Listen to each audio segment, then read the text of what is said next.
Hey guys, welcome. I wanted to give you a quick demo on making a low poly character. But one thing I wanted to show you guys before we get started is um, how to make an use of your polygons without sacrificing um, bendability or animation, where if you make your models a bit too low poly, they're going to be very blocky and things when it animates, right? It's going to look like two squares that are joined together. Um, the goal is really to give us just enough fidelity or detail on the model surface that it can bend just like an organic shape should bend, right? And maintain its shape, but also reduce the poly count so that we can have as many characters on screen, right, as possible, or as much um, detail can be put in other places. So you always want to start low poly, I feel, unless you're making, a cinematic character where you really want a sculpt and you want to go in the ZBrush route, ZBrush route, I should say. Um, but for our purposes, right, when we're making something small in Unity, especially at this early stage, you don't want to get carried away with your character model, because then it's going to mean that your environment needs to be more detailed and all your assets need more polygons and everything needs higher res textures and so on and so forth, right? So in this case, I wanted to show you guys two things. One was a quick model that I downloaded from a game that I was showing a student. This game is called Bravely Default, and it's got a nice style to it. It's a bit of a chibi head style where the head is much larger than the proportions, right, would make you think it should be. But it was released on the 3DS and as a 3D game on a handheld system, right? You're always trying to reduce poly count, not only because the renderer and the CPU is much less powerful, right? So it can't push as many polygons as something like a modern graphics card can. The RTX cards, for example, and your modern day games, right? They can handle a lot more polys. But it also means, like, if you can reduce your poly count, you can also make things a bit quicker.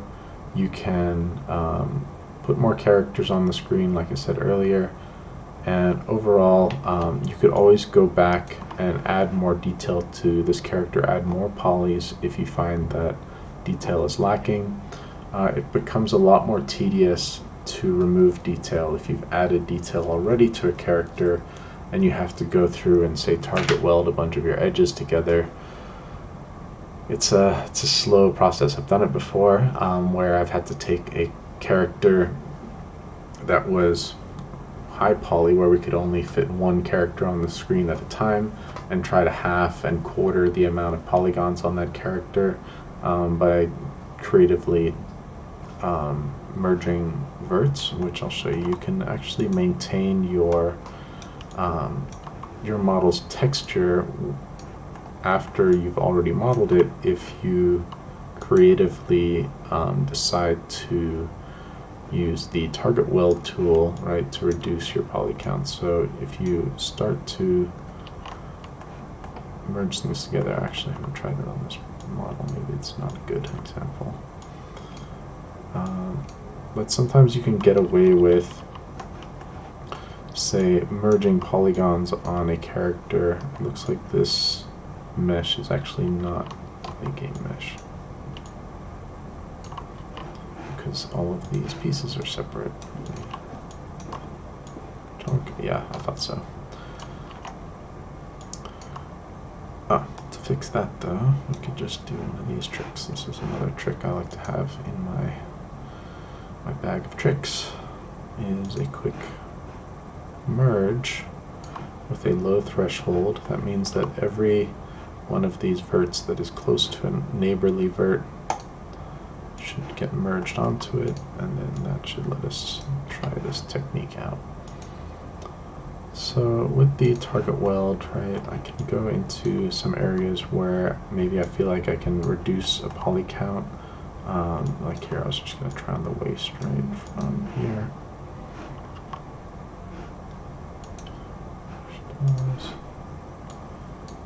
Right. It will stretch the texture a little bit, right? But you can sometimes get away with merging things together, right, when a texture is already applied. And since the UVs are in place, right, what's happening there is it is moving the UVs, but it is not moving anything on the texture. So as long as your texture, in this case, is a very low poly texture, impressively so. This is texture is only 128 by 128 pixels, right? Another hallmark of a 3DS game, very small textures.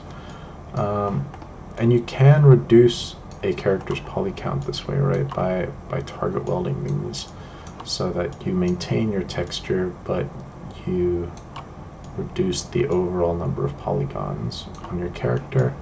But it's not very creative. It becomes very boring.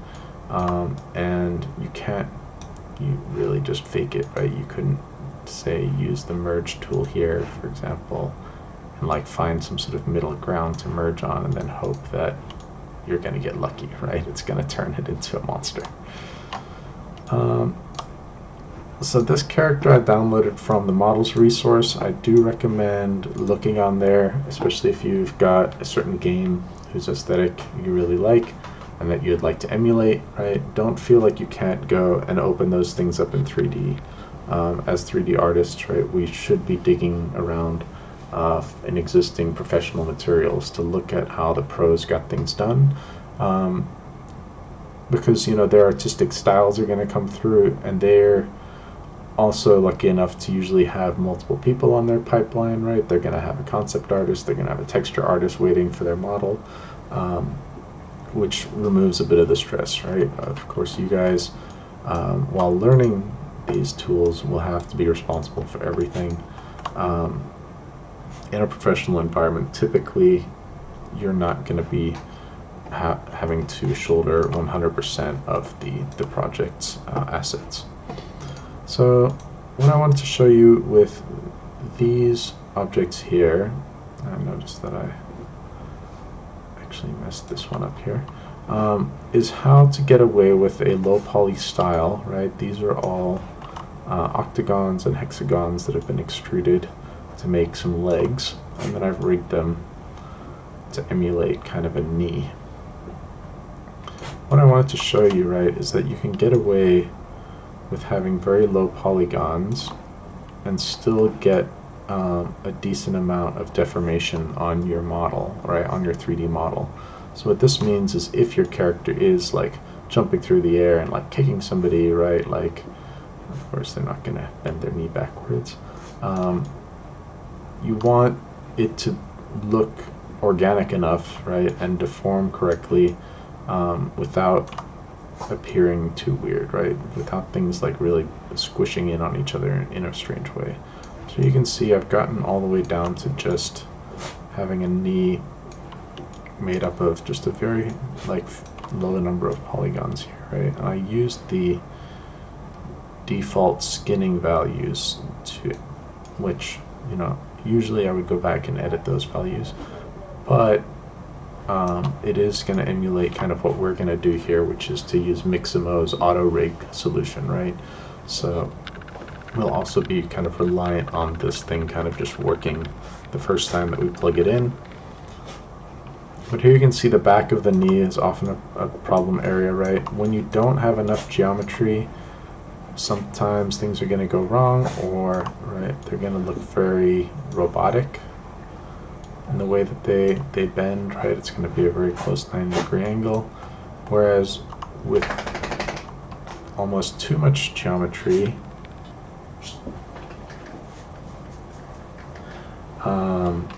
maybe if we put more than we really need, right, things start to pinch in a strange kind of way that we also don't want, right? So there's always a happy middle ground where the pinching is happening in a realistic, organic way versus when things don't have enough geometry and they become very rigid in the way that they bend, or if they have too much geometry, right? At least for an auto rigging system to recognize, in which case they often have a very rubbery, rope kind of look to them, where they're not going to look like an actual leg. Alrighty, so if we're going to be making our own character, we can actually start with a cylinder rather than trying for anything too high poly, right? I like to stick around either with the hexagonal 6-sided, right, cylinder, or a 8-sided cylinder. Sometimes nice. Once you go to say 10 or 12-sided, you're going to end up having extra geometry in certain places, and it's just going to slow you down. You're going to have to think 3 times about where you want your cuts to be, what you want things to look like. An 8-sided one is nice as well because it is it's already cut down the center, right to left and front to back, which means that if we need to down the line, right, if we make some sort of change to our character, right, and we forget to do it on the other side, right, what this means is if you have this center cut, you can just delete half of the character and use the mirror tool to mirror it over to the other side. Of course, you gotta look for the right inputs there, right? You could also work with symmetry on, which will allow you to do something similar.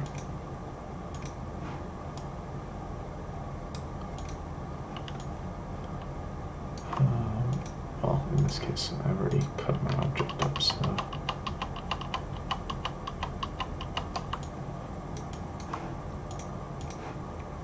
Once we turn symmetry on, right, and we have a symmetrical object,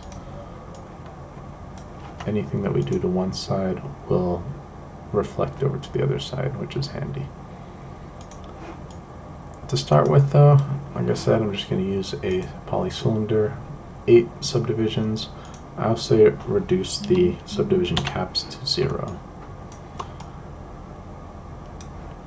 Now, my habit for this is to just turn this into the character's belt or their waistline to get just a starting point.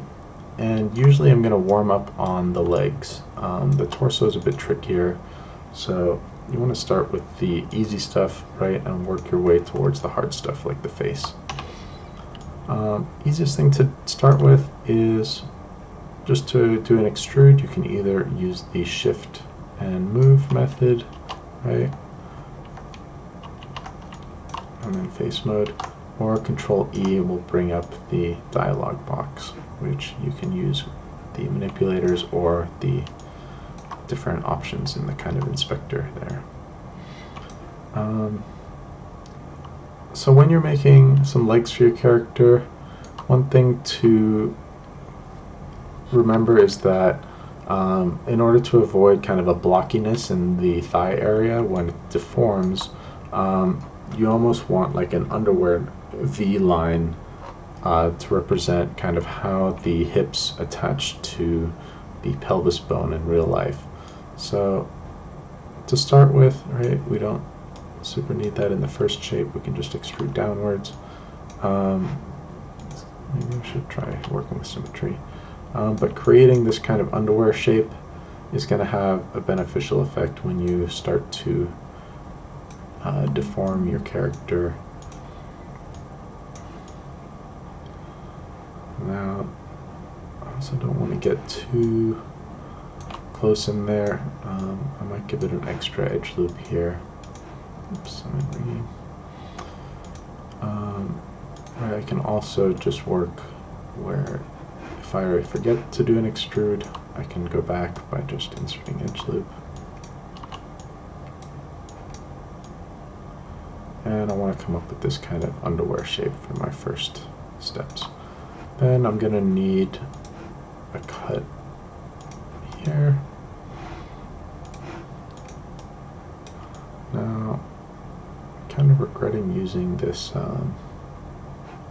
octagonal shape. Maybe I should switch to a cylinder.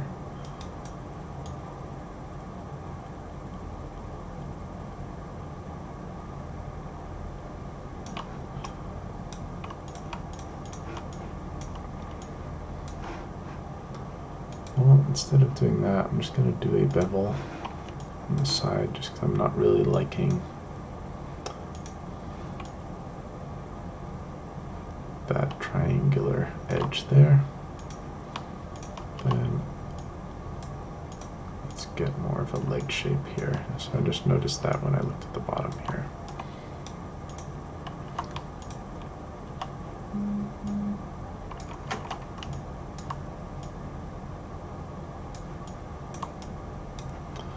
So once I have this kind of underwear shape cut out, keeping the sides relatively straight for now, I can extrude each leg individually. If you prefer to work with the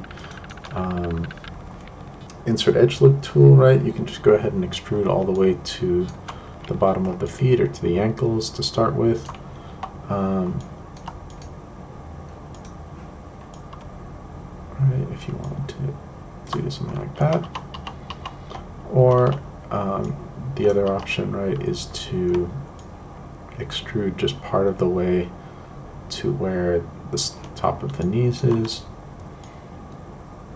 Extrude along where the knees are. So for the knees, just like we were looking at in the knee bend, right, I want to have at least one extra cut or one extra edge loop in the knees. That's going to ensure that this geometry stays kind of rigid in the front and keeps its knee shape. What can sometimes happen is it will compress on itself if you don't have enough geometry, but if we want to keep that knee shape, right, we have to have an extra edge loop there to maintain the knee shape so that it doesn't get completely pointed. We want to keep it a little bit rounded, right? So either 2 cuts there I think is fine. Sometimes I'll go for 3, and then often I will merge these 2 edges on the back. But I think 3 or 2 cuts should be fine if we're doing a very low poly character. And remember, this character is only going to take us about, maybe an hour to model out the basics. We're not married to it. We don't need to keep this forever and ever. It's just a nice starting point that we can use to develop on and add more detail if we really want to. So I'll keep extruding here. Usually I want to also remember to have one of those cuts at the ankles to maintain the shape of the ankle there. And then I might just extrude some placeholder feet out at the front.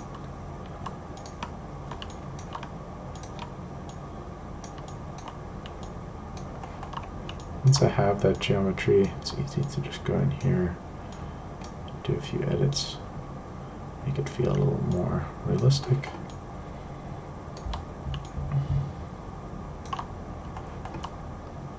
But you could also leave this for later if you wanted.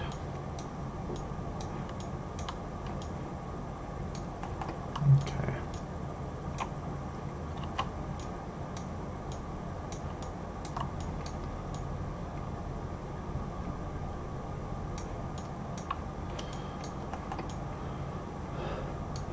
So nice and quick and easy. Start for our character, right? This gives us enough geometry so that we can work within a style if we wanted to stylize this a bit. But it's also not so much geometry that we're gonna really get stuck, right? So if I had used a very complicated cylinder, say for each of the legs,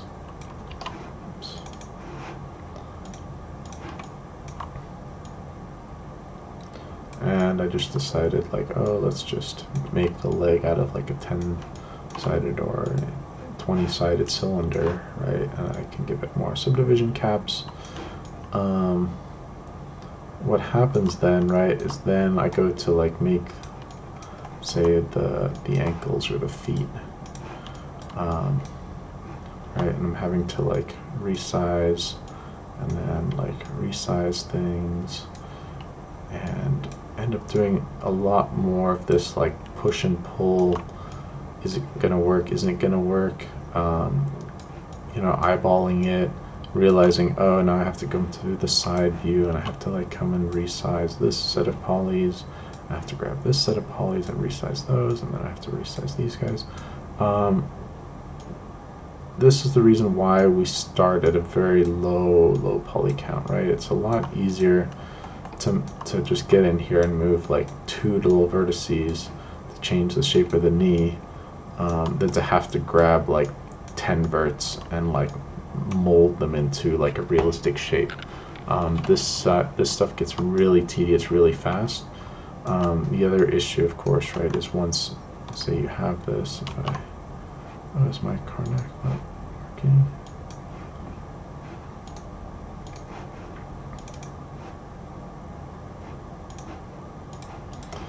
Is once you start to put this character together, right, then you have to do things like do a Boolean merge in order to get the pieces together, right? And then there's overlap pieces, and you don't want to get stuck in this kind of situation where you're then like having to line up vertices with each other, and all sorts of stuff can go wrong, right? So starting as low as possible, getting the basics, getting it in game, and getting used to that pipeline is a much more reliable method and a much better way to go, right? It's going to save you a lot of headaches to start simple and work your way up. Working our way up, we can start to extrude upwards.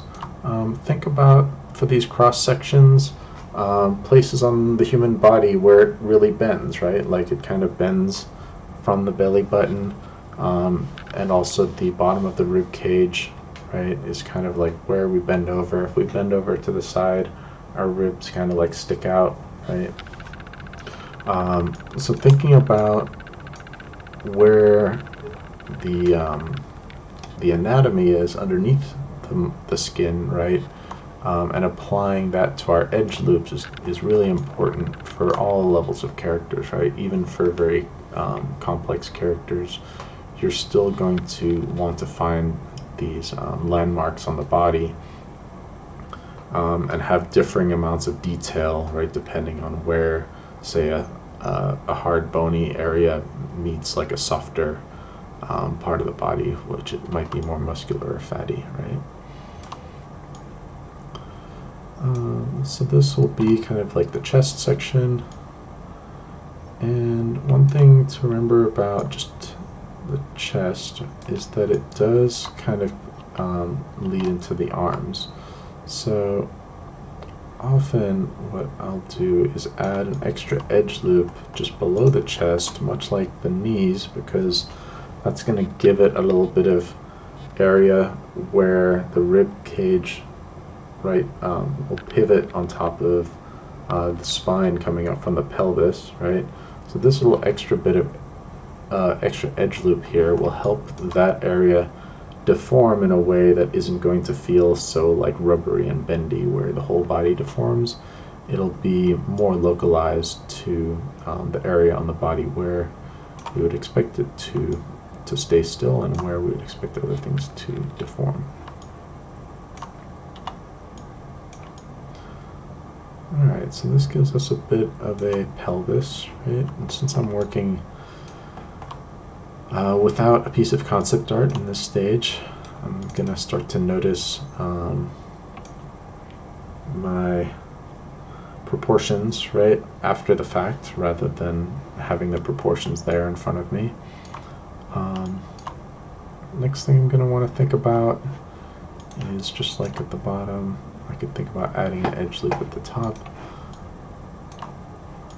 what I tend to like to do is to connect the chest to the arms. So this connection here is a bit of a tricky one.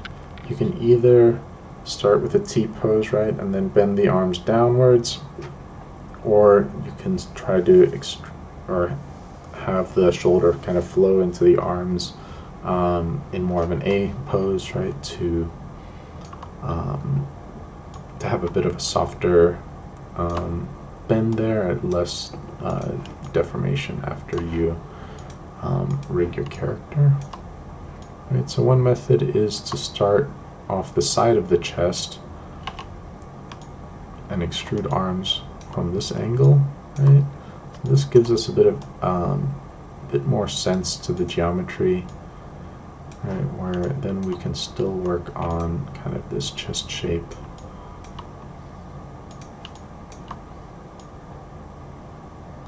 And have a bit of like a ribcage shape going on.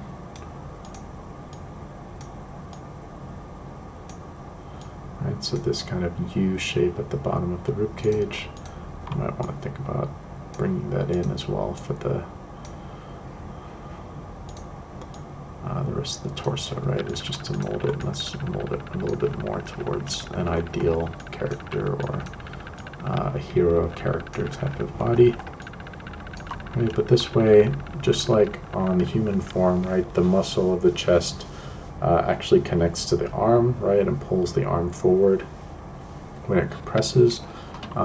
So again, what we like to do as character modelers is to reflect the anatomy on our edge flow or on our polygon flow across the model, which makes character modeling one of the hardest things that you can do, because you've really got to know not only your anatomy but also the kinematics involved, right? Like how much detail is needed in certain areas, how visible is it going to be, and will those areas deform in the same kind of way that we expect them to in the real world, right? So I might give it an extra loop here for the shoulders. Let's see if this works. That way, that leaves me with an area where I can kind of have the clavicle come up to the neck.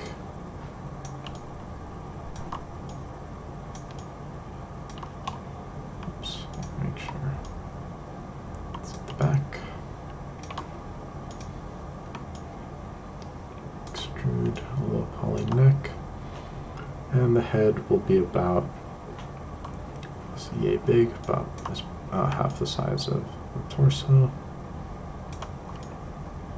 Alright, we can either go straight up and then sort of look for ways to manipulate this to be more head-like. Another thing I should do is split it down the middle.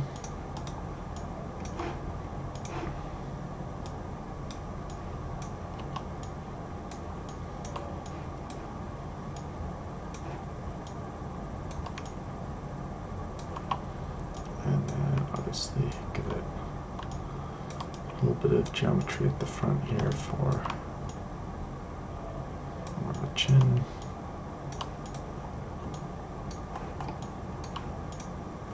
Let's see if this works.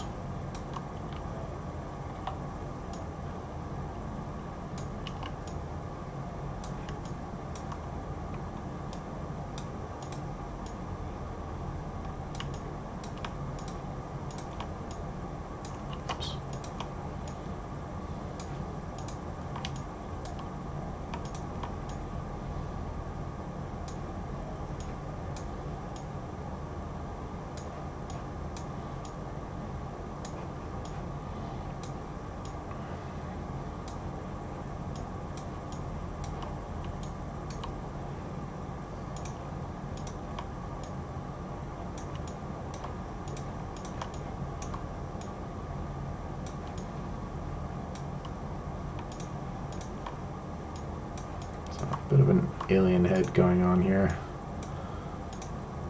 Again, should be using reference. But with the head in there, it also shows that, you know, the proportions of the body become a little bit clearer. So here, areas that might look a little bit wide, right? If we're going to go for hero proportions, could be brought in. Maybe the legs a little bit there.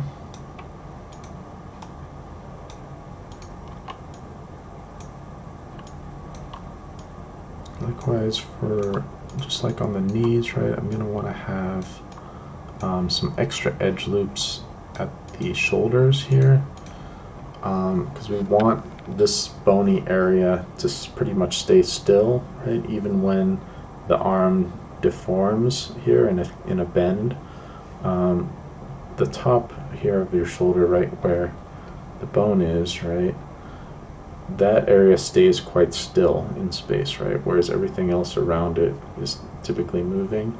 The bony areas are going to stay relatively stationary, like stone, and the areas that are going to deform are going to not need as much, or they're areas that are going to be kind of swinging around in space, right? They are not necessarily going to need extra edge loops in those areas.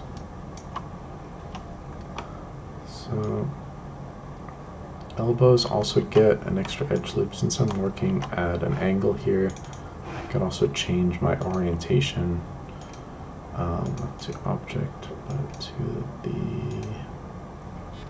normal. No.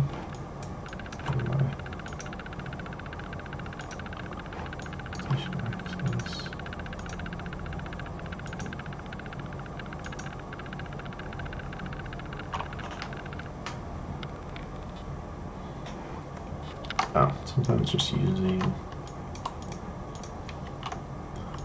Control E for extrude, right, will let us keep the normal there.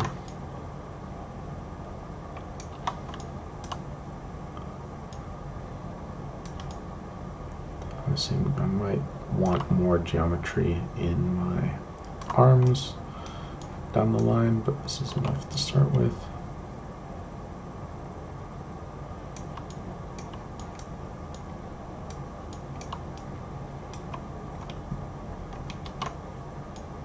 Control E.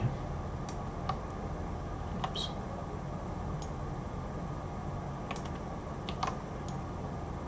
Let's just say my character is very low poly and just has fist hands for now.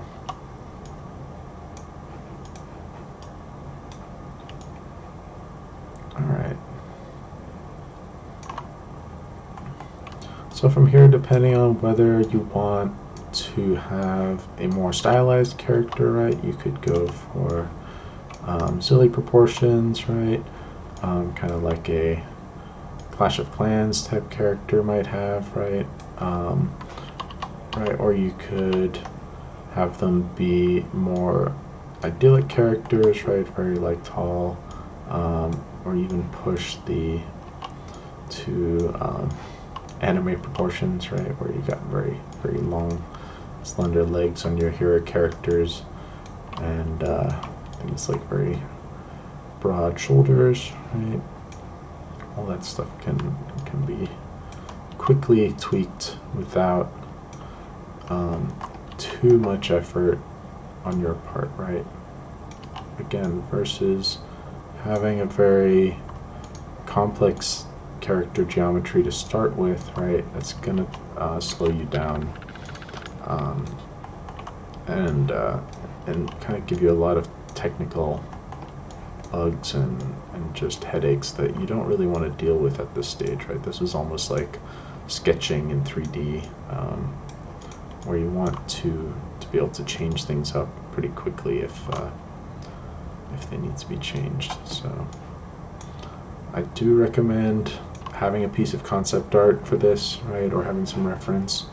I did gather some reference of my own, right? I was looking at, say, like the Bloodborne character. If I want to toss any reference up there, right? Image plane. So I'm in quad view, pressing space to get to quad. And Karnak. Disappear again.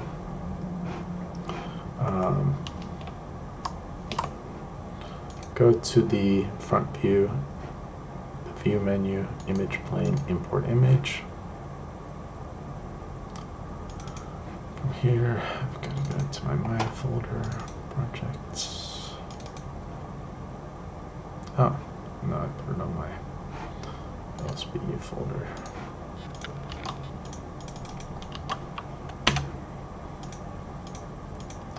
So some different characters I was looking at, right? Vampire Hunter D might be one if I wanted to go more anime. Can get a character in there quick. Go to X-ray so I can see through them. I'm gonna resize it to be pretty close. I will then create a new layer and turn that to reference. It doesn't look like it wants me to do that.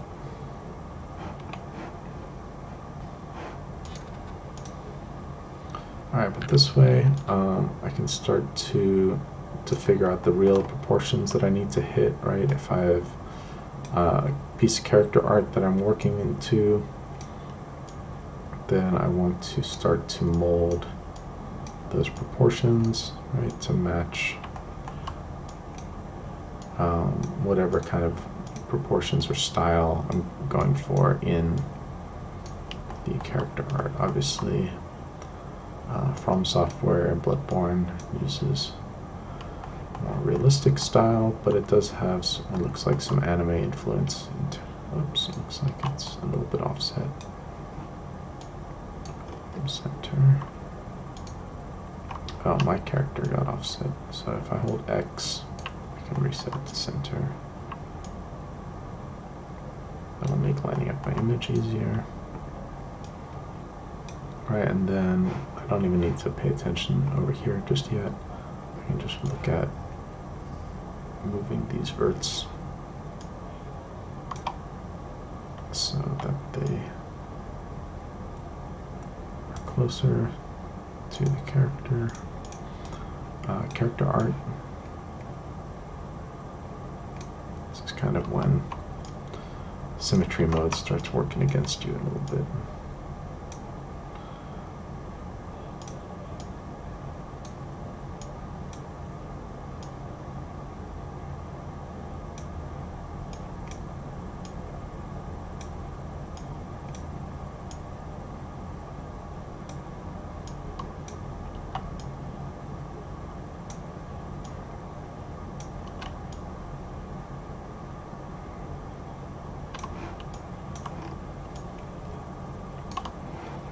So a little bit closer to my model or my concept art. Things got a little bit twisted here when I did a resize.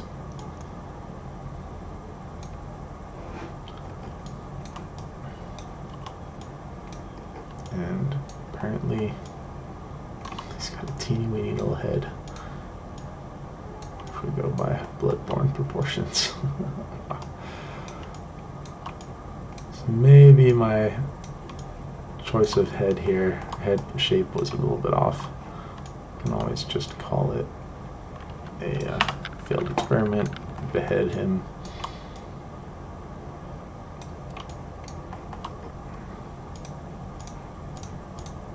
Come back in here and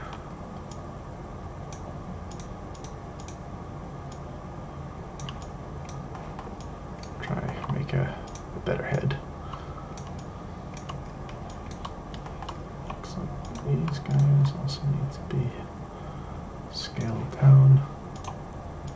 So again, when you model while thinking about the anatomy, right, like where the ribcage might meet the abdomen, right? That also just makes your life a little bit easier when you're matching a piece of concept art. Because again, I can just be like, oh, well, the center line about where his belt is, right? Of course, he's got like 76 belts because he's so edgy. But it will make your life easier in a lot of ways to work with the anatomy rather than to try and shove the anatomy in there later.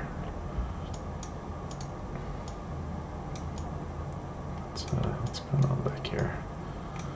It's a bit of, oh, I haven't really touched his back yet. Right, so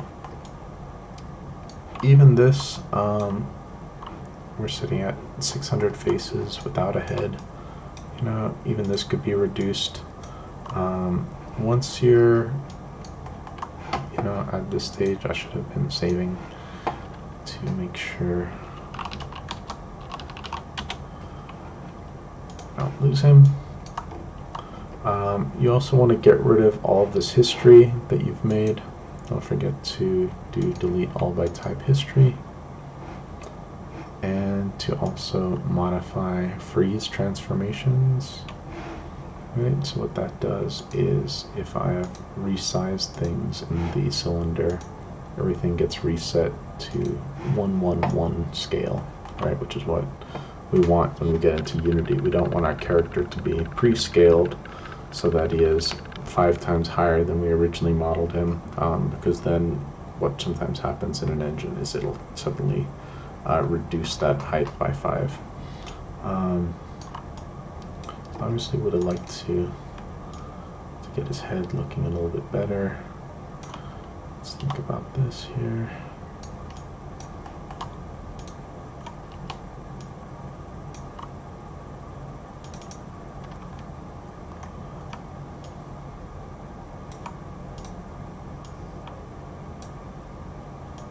So sometimes this will be where I start to notice, right, that I needed a little bit more geometry, maybe going down the side of the character, and especially like here in the middle of the arms, right?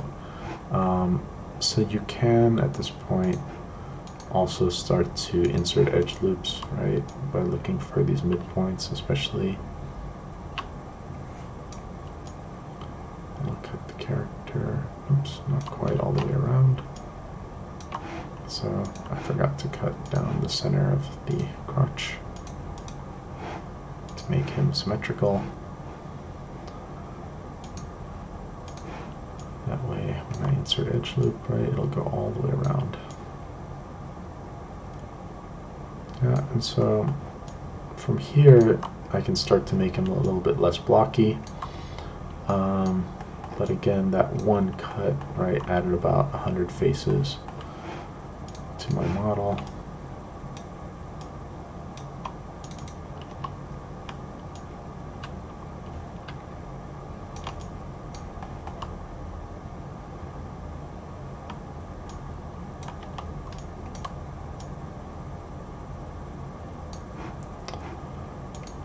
I'm just going to be lazy and do a fill hole here.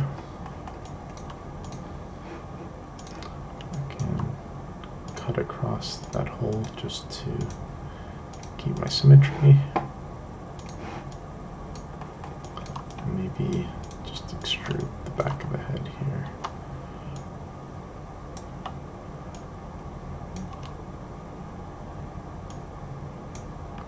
To give myself a little bit more geometry.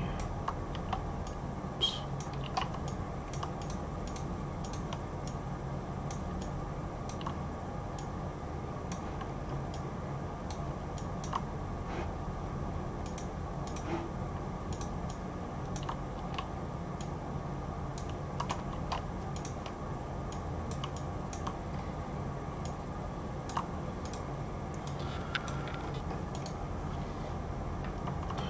Alrighty, so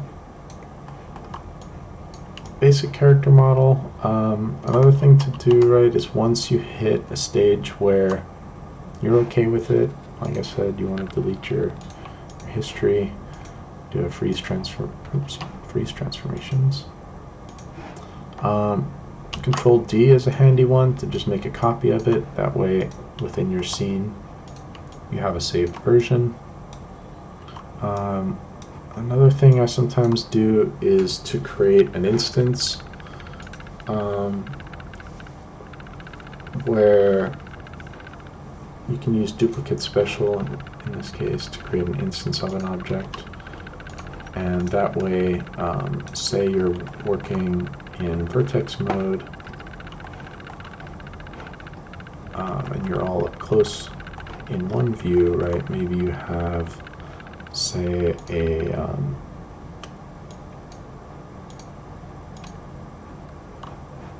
second camera down here.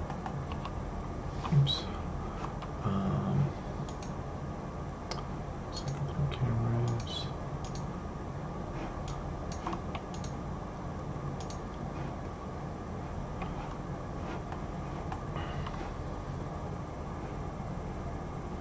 Let's see, I can come over here to this view, create a camera. I can still manipulate, say, up close, right, when I'm looking at smaller, more detailed parts, and still just get an overall view of what,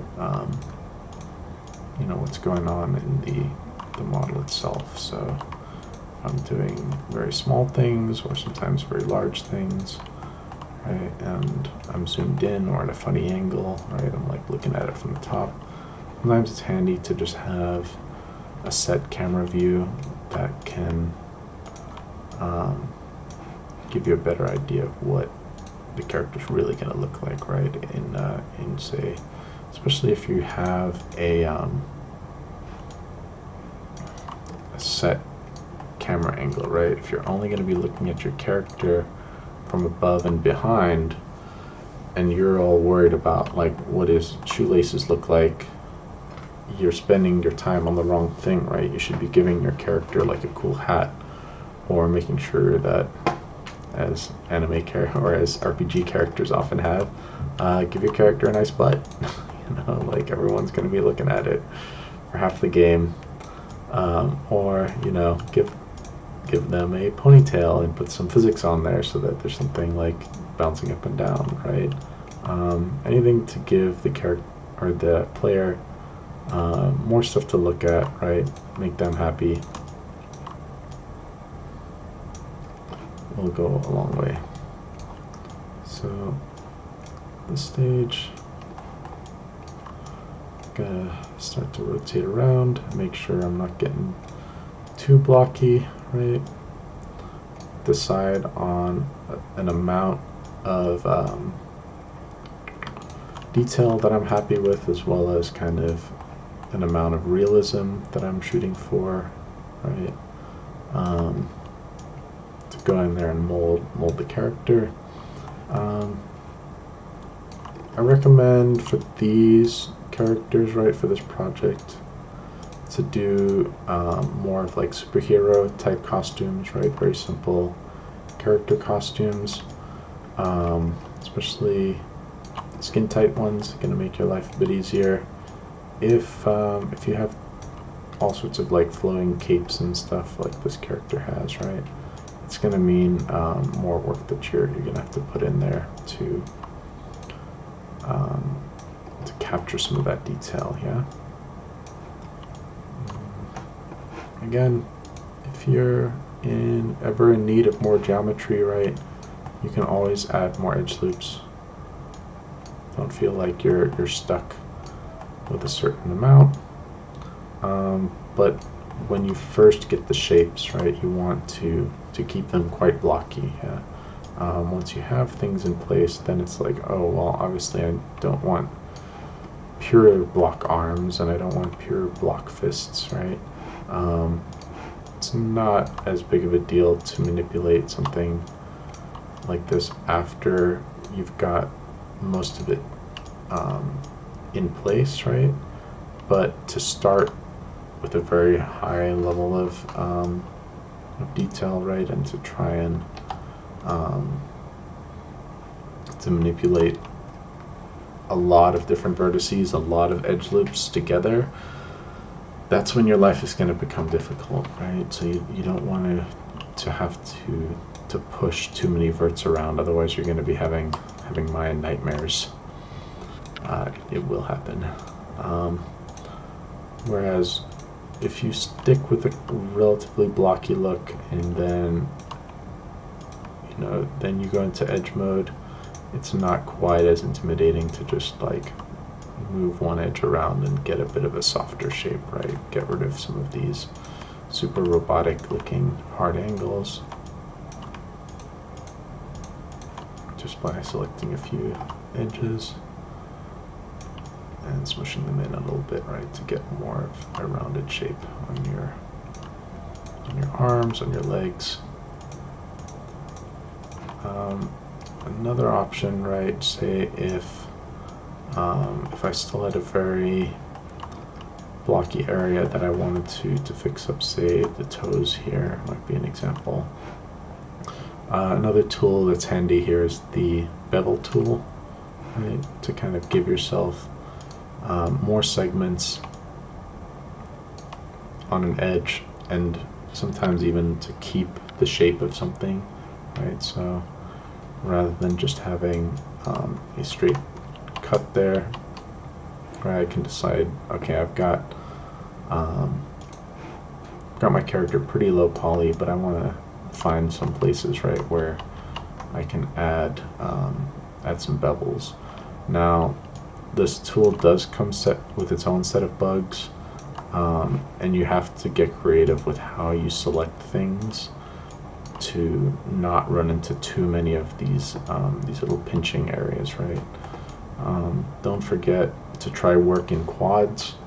The reason why we try to have quads is so that when we select a loop, right, it will easily select things all the way around, right, and we get these nice loops around our character. Once you have something like this where suddenly a shape has 6 sides, right, it's not going to let you select those edge loops until you get to another quad. Yeah.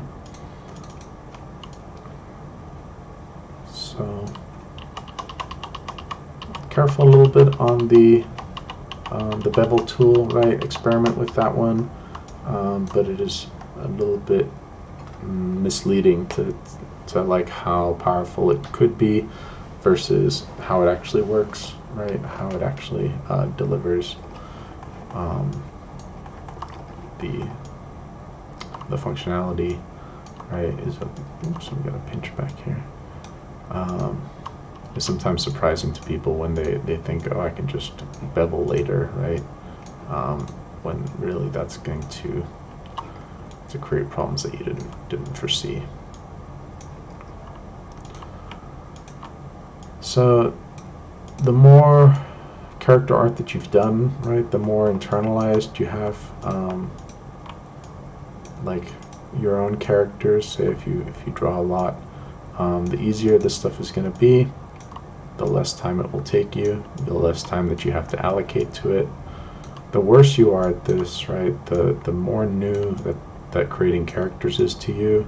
The rustier that you are, say those of us who haven't modeled a character in a few months, or ever, right, as may be the case, plan to spend more time, right, in these stages, because it is going to take you longer, right? So just as with anything on this project and with any project, if you know that you're a bit weaker in a certain area, like characters, right, plan to spend longer, right, because it is going to be more frustrating.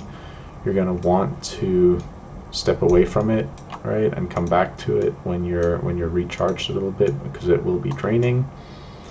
And that goes double so if the software is unfamiliar or you're a little bit rougher with the software, right? Like Maya, if you're not as comfortable in Maya, and you're doing something difficult like a character, it is going to take you longer, right? So you want to plan ahead for that kind of stuff so that you don't get into these like frustrating last minute situations where you thought that it would take you 6 hours and it's taken you 60 hours, you know. You want to kind of plan ahead for that, and it doesn't necessarily mean that you're planning in Excel documents and that you have a production schedule, right, for yourself.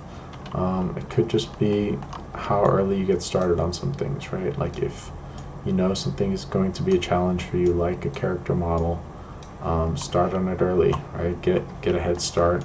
Get a rough version out there, you know. Once you've done one and you're like, wow, I got it done, but there's so many different things that I would have added to it or done differently, right? Then it's not so painful. You know, when you go in with that attitude, it's not as painful to just be like, all right, let's do it again, right? Let's do it better this time because I know what I'm doing, and start, you know, applying those techniques, because the only way that you're going to really learn them is to make those mistakes yourself and learn from those mistakes, right? I can tell you guys, you know, all the mistakes in the world that you're going to run into. But that information is not going to be useful to you until you actually run into that. So go forth, you know, make mistakes, learn from those mistakes, and make it better the next time, right? That's what game iteration is all about. So we looked at the process to go from here into Mixamo and then into Unity in, I think it was the week 4 or maybe the week 5 lecture. So go check out that video if you want to import this character that you just made into Unity. It's a relatively straightforward process. You know, it'll only take you about 15-20 minutes to get from here into a moving character running around in Unity if you use the third-person controller. I guess the next thing we need to really do with this character is to UV unwrap them, right? So let's just do a max speed overview of that. We looked at UV unwrapping a lot last semester. Hopefully some of that information stuck. First thing to do, select your whole character, object mode, or all the faces. You can just use the UV automatic option, right, to get everything laid out. However, a good way to do it for these low poly models is often to just take the front view, do a UV camera based, and that will give you a perfectly cut out character model. This is more of like back in the day, like Sims 2 characters, Sims 1 characters. If you look at the skins for that, they look kind of like this. From here, you select the center edge loop down the side. I would cut those, and then I would go to UV shell, separate those out. So now I have half of the character, half of the character. Next thing I could do is to kind of unfold these so that they are a little more organic, right? So that the edges are all showing. So I'll hit unfold a few times. Get those to look more like little gingerbread men, women. Now they're splayed out like a rug. Control L? Yeah, Control L. Okay, or undercut. So is it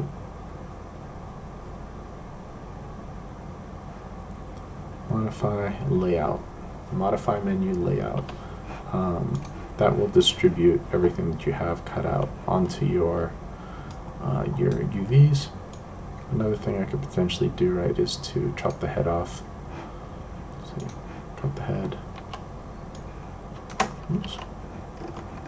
Yeah, cut too much off. Cut along these edges. Maybe shell head. Unfold this a little more. Of course, the reason why I would want to move the head and make it larger, right, is so that I have greater resolution in the face to work with. And I might think about doing this in other areas where I saw a lot of distortion, right? Say these blocky hands are getting quite distorted and the feet are getting quite stretched, right? So I might think about cutting those off and moving them into separate UV islands. Yeah. I do recommend having an unwrap before moving into Mixamo. Even if it's not your final unwrap, right? It's just going to save you those steps next time. So once you've got your UV unwrap, we'll just go ahead and clean up the model one last time. Do a delete history, freeze transformations, and make sure my model is selected, and export selection as an FBX file, right? This is the last one. If you are missing FBX as an option, you need to go to the, let's see, I believe it is Windows, and Plugin Manager under Settings Preferences. In here, there is a FBX Maya or FBX Game Exporter. Make sure that these are checked. Once they are checked, it will show up in your export selection options. Last thing, inside of export selection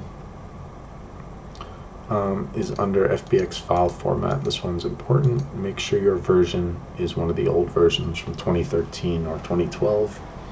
That is what Mixamo can handle. It cannot handle any of these newer file types. So if you get an error when you import into Mixamo, this is likely the culprit, right?